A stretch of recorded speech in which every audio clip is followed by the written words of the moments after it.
I would learn those job titles, and I would even spend some of my time outside of work learning those different skill sets, and then I'd be like, hey, look, I've been doing this thing. Can I do it on this next project?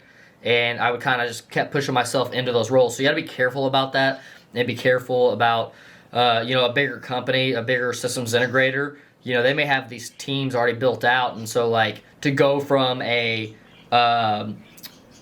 somebody who does electrical wiring to programmer, maybe a hard shift within that company.